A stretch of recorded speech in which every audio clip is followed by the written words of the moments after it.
বন্ধুরা, আজ আমরা শুনব এক হৃদয় কাঁপানো, চোখ ভেজানো প্রেমের গল্প। যে প্রেম কারাগারের দেয়ালও ভাঙতে পারেনি, যে ভালোবাসা সময়, দূরত্ব আর দুঃখ সবকিছুকেই হার মানিয়েছে। তিনি আকরাম আবু বকর, ফিলিস্তিনের সাহসী এক যোদ্ধা। দখলদার ইসরায়েল তার বিরুদ্ধে দিয়েছিল যাবজ্জীবন কারাদণ্ড। দীর্ঘ বছর তিনি বন্দী ছিলেন লোহা দেয়ালের ওপারে, অন্ধকার সেলে। কিন্তু জানেন বন্ধুরা, দেহকে বন্দী করা যায়, মনকে নয়। কারাগারের বাইরেও কেউ একজন অপেক্ষা ছিল, তার প্রিয়তমা স্ত্রী।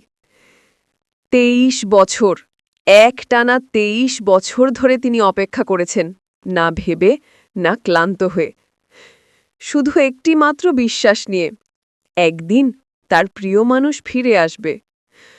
অবিশ্বাস্য হলেও সত্যি, ২৩ বছর আগে আকরাম নিজেই স্ত্রীকে তালাক দিয়েছিলেন, যেন তিনি বন্দির স্ত্রী হিসেবে কষ্ট না পান। কিন্তু সেই নারী তালাককে মেনে নেননি, ভালোবাসাকে জীবনের একমাত্র প্রতিশ্রুতি বানিয়ে অপেক্ষা করেছেন বছরের পর বছর। এবং অবশেষে যুদ্ধবিরতি আর বন্দি বিনিময়ের আওতায় মুক্তি পান আকরাম আবু বকর। মিশরের রাজধানী কায়রোতে পা রাখতেই তিনি দেখেন তার সামনে দাঁড়িয়ে আছে সেই নারী যিনি ২৩ বছর আগের মতোই ভালোবাসায় ভরা চোখে তাকিয়েছেন। কোনো দ্বিধা নয়, কোনো দেরি নয়, সেই মুহূর্তেই আকরাম সিদ্ধান্ত নেন তিনি আবারও তাকে বিয়ে করবেন।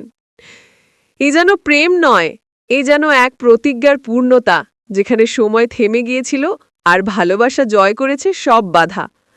গাজার ধ্বংসস্তূপের ভেতর থেকেও এই গল্প প্রমাণ করে দখলদাররা বন্দী করতে পারে শরীরকে, কিন্তু নয় হৃদয়কে। এই প্রেম কাহিনী আজ পুরো ফিলিস্তিনের জন্য আশা, ভালোবাসার বিজয়ের প্রতীক হয়ে উঠেছে। ২৩ বছরের অপেক্ষা এক মুহূর্তে পূর্ণ হল। এটাই প্রেম, এটাই স্বাধীনতা।